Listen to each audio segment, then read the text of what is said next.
안녕하세요. 오늘 뉴스레터의 주요 내용은 다음과 같습니다. 1. 차세대 엔진. 2. 정조대왕보다 5배 강함. 3. 독일 총리는 한국에 지원 요청. 대한민국 최초의 완전 스텔스 이지스함의 본격 설계가 시작됐습니다. 우크라이나 전쟁으로 전 세계가 세계대전의 공포에 빠진 상황에서 한국 해군의 야심찬 함 계획이 본격적으로 가속 중이라는 소식에 우리 주변국들이 관심을 갖기 시작했는데요.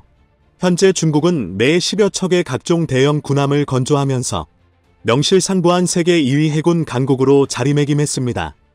그래서 한국은 이런 중국의 침략 야욕에 맞설 수 있는 첨단 군함 건조에 열을 올리는 것인데요. 그 중심에 미니 이지스함이라고 불리는 차세대 구축함 KDDX가 있습니다.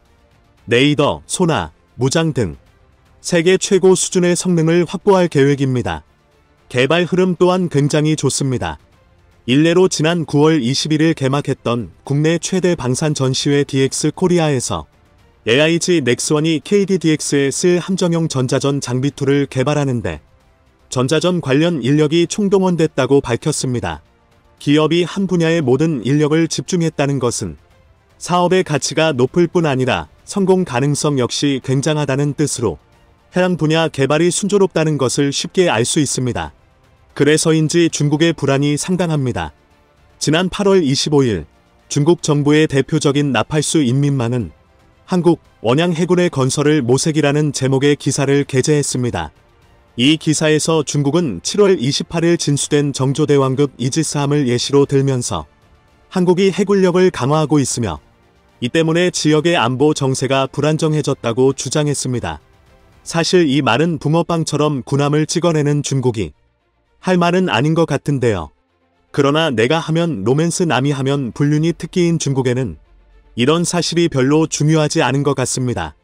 즉 중국 해군의 전력 증가는 아시아의 평화를 수호하기 위해 필요하고 한국 해군의 전력 증가는 아시아에서 갈등을 만드는 미국의 하인이니 필요 없다는 억지 논리를 펴고 있는 것인데요.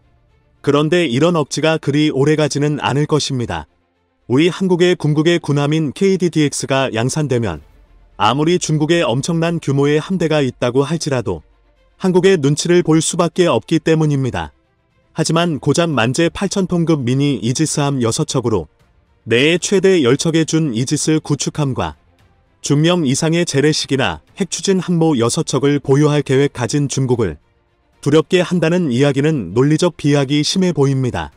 뭔가 특별한 것이 있지 않은 이상 도저히 한국이 중국을 이길 수 있을 것 같지 않은데요. 오늘은 KDDX의 건조와 배치가 내 동북아 해군력의 균형을 크게 뒤바꿀지를 알려드리겠습니다. 최근 10년간 우리 해군은 함대 전력을 놀랄 만큼 빠르게 확대했습니다. 먼저 FFG 1인천급, FFG 2 대구급과 KD 3 배치 2 정조대왕급 등 기존 설계에서 크게 벗어나지 않아 건조 난도가 낮고 양산이 빠른 선박부터 순차적으로 건조의 기술을 쌓았습니다. 그리고 2022년 4월 25일부터 국산 함정 중 첫 번째로 통합 마스트가 채택될 FFX3를 건조하기 시작해서 2023년 3월 중으로 진수를 완료할 예정입니다. 이 과정에서 레이더 통합과 선박 보궐력, 국산 무장의 통합 등에 대한 여러 고급 기술을 확보할 계획인데요. 이렇게 얻은 기술로 만재 톤수가 거의 6,000톤에 달하는 구축함 급히 호위함 FFX4를 건조하며 대한민국의 군함 건조 능력을 미국, 일본과 맞먹는 최고 수준으로 끌어올릴 계획입니다. 그리고 마지막으로 지금까지 얻은 모든 기술이 결합한 궁극의 미니 이지스 구축함인 KDDX의 건조를 빠르면 2024년부터 시작할 계획입니다. 이 소식에 중1해군이 잔뜩 긴장 중인데요. KDDX에 들어간 여러 첨단 기술을 고려할 때 동수의 전력으로는 한국 해군의 주력 함대를 상대할 수 없게 됐기 때문입니다. 그렇다면 대체 KDDX에 들어간 기술들이 무슨 기술들이길래 이런 반응이 나오는 것일까요? 일단 KDDX는 스텔스함입니다. 물론 완벽하지는 않습니다. 수백 명이 타는 거대한 군함이다 보니 F-22 랩터나 F-35 라이트닝처럼 아예 레이더 잡히지 않는 수준은 아닙니다. 그러나 경하 6,000톤 만재 8 구축함을 250톤급 고속정으로 보일 정도로 엄청난 스텔스성을 가지고 있는데요. 이게 무슨 말이냐면 KDDX가 참수리 고속정과 함께 움직이면 레이더상으로는 참수리 고속정이 여러 척 움직이는 것처럼 보인다는 말입니다. 그런데 이 기술이 상당히 전술적으로 큰 의미를 갖습니다. 예를 들어 만약 중국 해군이 KDDX를 격침하려고 미사일을 쐈다가 범이용 무인전이나 고속정을 파괴한다면 자신들의 무장만 날려 먹는 꼴이 됩니다. 또 레이더상으로는 다수의 고속정이 움직이는 것으로만 보이기 때문에 이에 대한 대응에는 소극적일 수밖에 없습니다. 이게 무슨 말이냐면 고속정 여러 척 움직인다고 중국의 항공모함을 움직일 리가 없다는 뜻입니다. 즉 닭을 잡는데 소 잡는 칼을 쓰지 않는다는 의미인데요. 이렇게 되면 한국은 적의 빈틈을 노리기가 쉬워집니다. 반면 KDDX는 우수한 레이더로 중국의 대형 군함을 쉽게 탐지 및 추적할 수 있고 이미 발사 시험까지 완료된 국산 초음속 대함 미사일을 사용해 중국 함대의 일격 필살의 공격을 가할 수 있습니다. 다시 말해 서해처럼 연안과 가까워 소형 무인정을 다수 동원할 수 있는 전장에서라면 단순 구축함 간 대결을 벌일 경우 한국 해군이 압도적인 승리를 거둘 수 있죠. 그런데 이렇게 멋진 승리는 어디까지나 양국의 구축함들만 붙었을 때 이야기입니다. 항모에서 출격한 함재기, 잠수함 등의 변수를 고려하면 앞서 말씀드린 대승을 거둘 수는 없습니다. 그래서 중국에서는 한국이 결국 중국을 이기지 못한다고 확신 중입니다. KDDX가 아무리 우수해도 다수의 항모와 한국의 몇 배가 넘는 구축함 전력을 가진 중국을 넘지 못하리라는 것이죠. 그런데 그렇지 않습니다. 사실 KDDX는 스텔스 군함이라거나 이지스함이라는 것 이상의 가치가 있습니다. 바로 우수한 통합 능력과 이를 이용한 협동 전투입니다. 대표적인 예시가 통합마스트입니다. KDDX의 통합마스트에는 정말 많은 전자장비가 들어갑니다. 먼저 적을 탐지하고 추적하는 대형 S밴드 레이더가 있습니다. 그런데 이 S밴드 레이더의 성능이 정말 어마어마합니다. KF-21 보라매에 탑재될 국산 지라갈륨 AESA 레이더가 약 1000여 개의 소자를 사용하는 데 반해 KDDX의 S밴드 레이더는 무려 4000개의 소자를 사용합니다. 당연히 출력이 훨씬 강력한데요. 지금까지 알려진 바로는 세종대왕급, 정조대왕급 이지스함에 탑재된 이지스 레이더 SPY-1D와 동급 이상의 출력을 낼 수 있다고 합니다. 그러니까 크기가 작아서 미니 이지스함이지 성능은 기존의 이지스함과 동급이란 것이죠. 또 보조로 탑재된 X밴드 다기능 레이더도 훌륭합니다.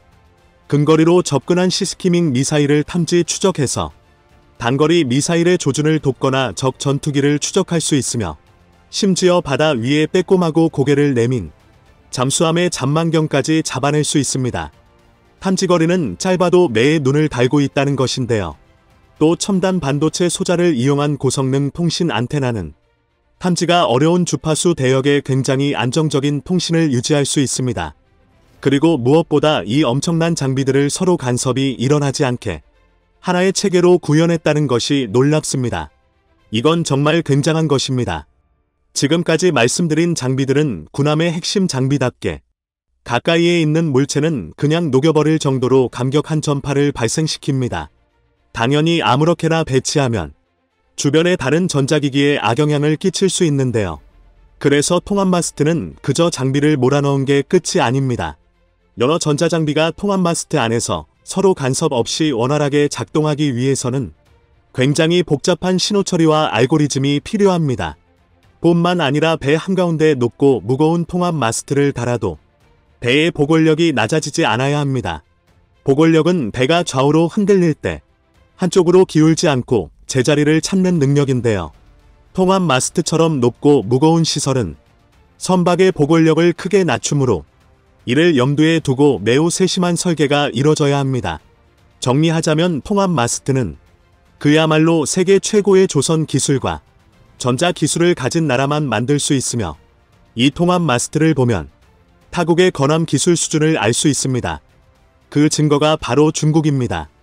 중국은 현재 장난 조선소에서 무려 5척의 52D형 구축함을 랴오둥반도의 다롄 조선소에서 동시 건조 중입니다. 만재 7,500분의 승무원 280명이 탑승하는 052D형은 고성능 H-REL-JG 346AASA 레이더를 탑재한 준 이지스급 구축함인데요. 하지만 통합 마스트를 구현하는 데는 실패했습니다. 중국의 낮은 전자 기술로는 7000에서 8000톤급 구축함에 통합 마스트를 넣을 수 없었는데요.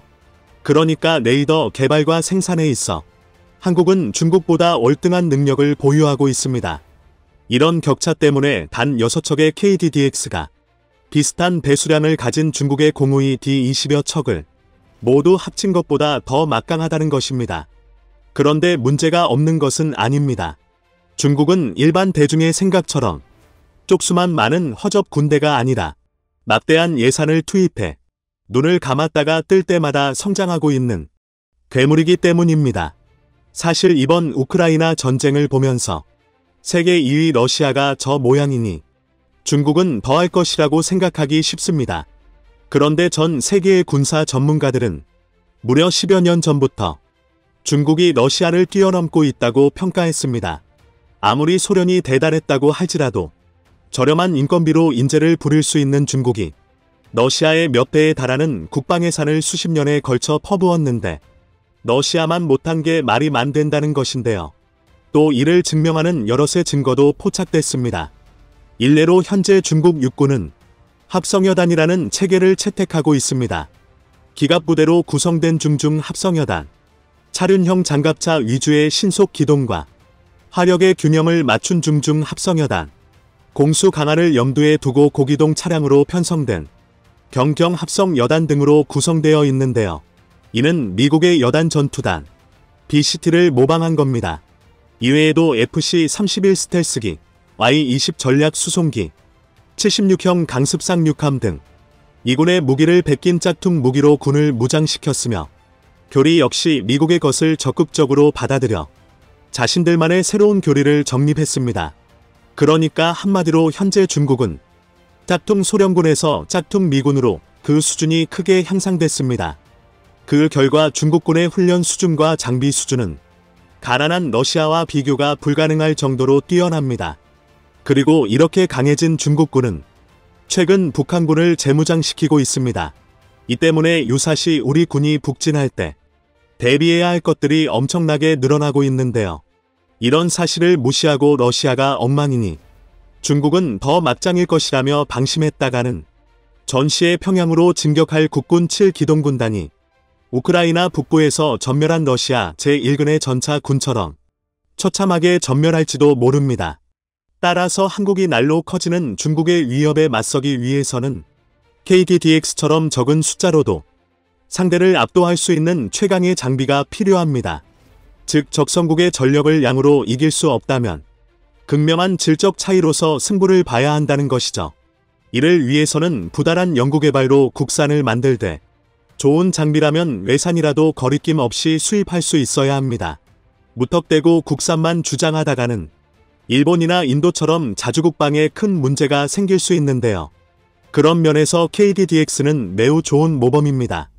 대표적으로 KDDX의 추진체계를 보면 되는데요. KDDX는 최고의 성능뿐 아니라 최고의 가성비를 내기 위해 세심한 예산 분배가 이뤄진 군함입니다. 그래서 엄청난 고성능 군함임에도 첫단 건조비가 8천억 원입니다.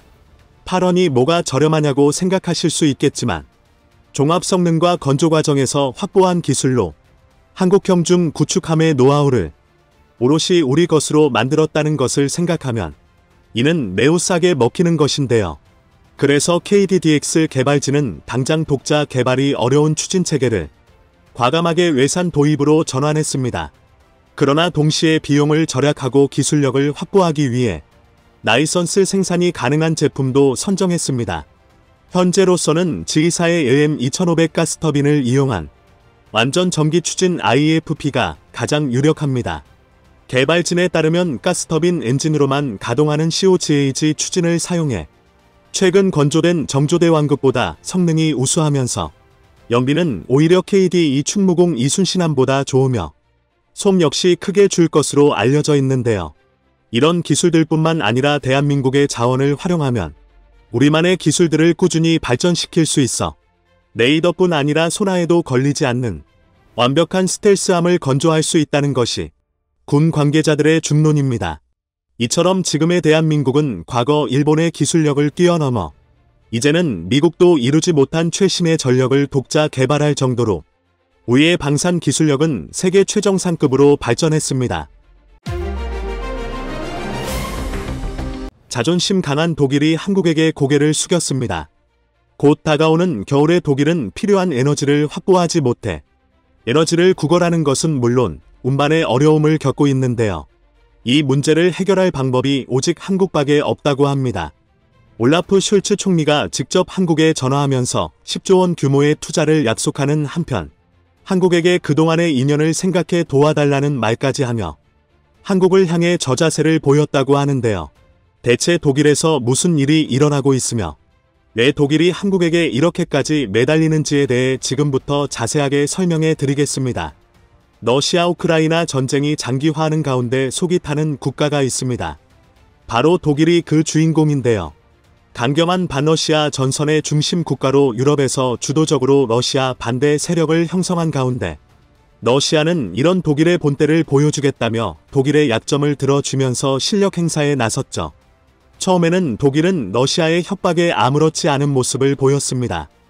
그러나 시간이 지나고 러시아가 가진 무기가 슬슬 효력을 발휘하는 겨울로 넘어서면서 독일은 발등에 불이 떨어진 것을 뒤늦게 깨달았죠. 러시아가 가진 무기는 바로 천연가스. 독일은 예전부터 싼 가격에 공급되는 러시아 천연가스를 이용해 대부분의 에너지 자원을 러시아에서 수입했습니다. 원전을 비롯해 친환경 에너지원 확보를 위해 발전소를 건립했으나 사실 그것만으로 독일 경제를 굴리기에는 턱도 없는 것이 현실인데요. 그리고 러시아가 천연가스 밸브를 잠그는 행동을 통해 독일이 얼마나 에너지 문제에 있어 취약한 국가인지 드러났습니다. 당장 가스 공급이 원활하지 않다 보니 독일 전역에서 에너지 수급을 요구하는 시민들의 원성이 빗발쳤죠. 우크라이나 전쟁의 여파로 독일 시민들이 피해를 보게 된 것입니다. 이미 보유하고 있는 천연가스를 모조리 사용해도 올해 겨울에는 얼어 죽는 사람이 나올 수도 있다는 불길한 예측이 경제 전문가들 입에서 나오면서 독일 시민들은 패닉에 빠졌죠. 이뿐만 아니라 향후 수입할 천연가스 가격도 독일 시민들에게 공포로 다가왔습니다. 독일 가스 가격 비교 포털 체크24는 작년 독일은 쌓인 가구 기준 174만 원을 지불해야 했지만 2022년에 들어서 534만 원을 내야 한다고 말하며 독일 에너지 산업에 큰 위기가 닥쳐왔다고 표현했는데요. 실제로 로베르트 하베카 독일 부총리 겸 경제장관은 기자회견을 통해 부담금은 독일 경제가 져야 할 의무라고 표현하며 가격 상승을 독일 국민들이 모두 공평하게 져야 한다고 강조. 이에 더해 부담금이 없다면 독일 에너지 시장은 붕괴할 것이라는 표현을 써가며 독일 경제가 위기임을 밝혔습니다. 시민들 역시 천연가스에 의존하는 것에서 벗어나 새로운 에너지원을 찾는 등 정부를 의존하는 것이 아니라 개인이 에너지 수급을 위해 나서는 모습을 보였죠.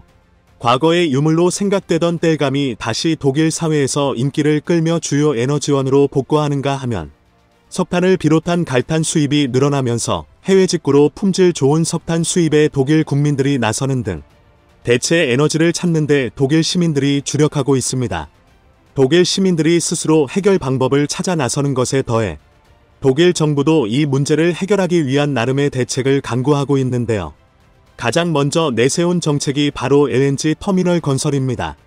월스트리트 저널 WSJ에 따르면 독일 경제부는 에너지 기업 알베에 그룹, 네덜란드 가스 냄새 개조니와 블루스 베엘 LNG 터미널 건설을 위한 양해각서를 체결했다고 밝히며 러시아 에너지 수입 의존도를 줄이겠다고 밝혔습니다.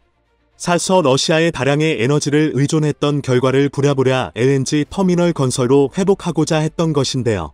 독일 북부에 위치한 블루스 베일 LNG 터미널이 안정화되면 여기서 공급받는 연간 LNG 양은 80억 세제곱미터에 달할 것으로 예측됩니다.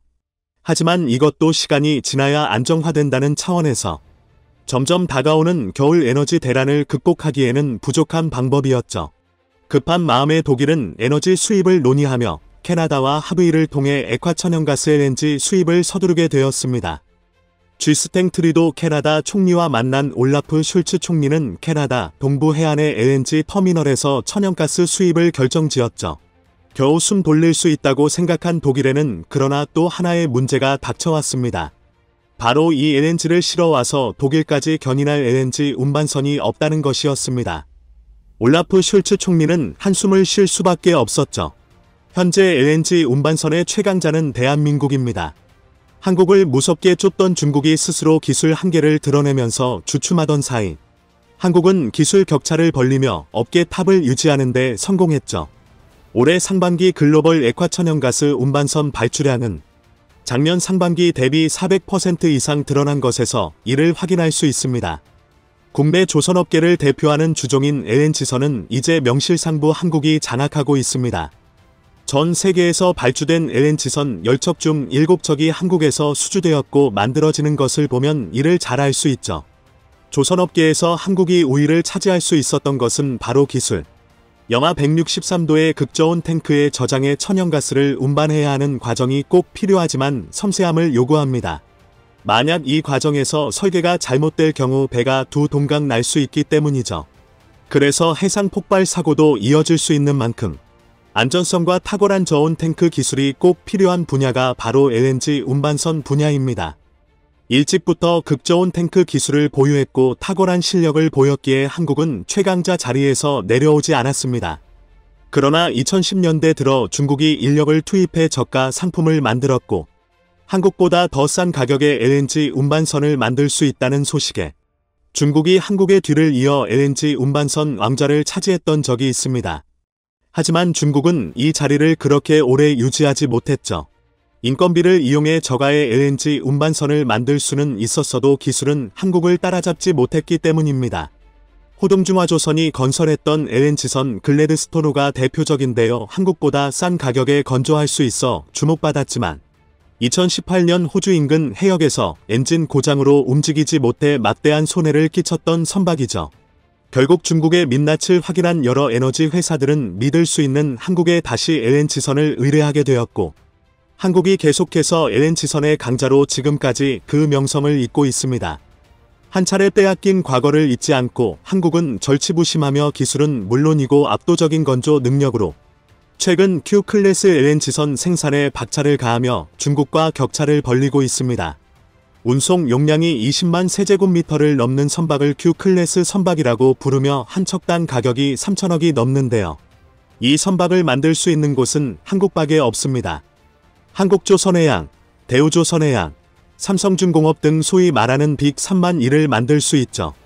중국에서도 Q클래스에 해당하는 선박을 만들고자 노력했지만 거대한 규모를 한 번에 제조하는 것은 아무리 인력을 동원해도 불가능할 정도로 한국 조선업체들은 압도적인 기술력을 자랑하고 있죠.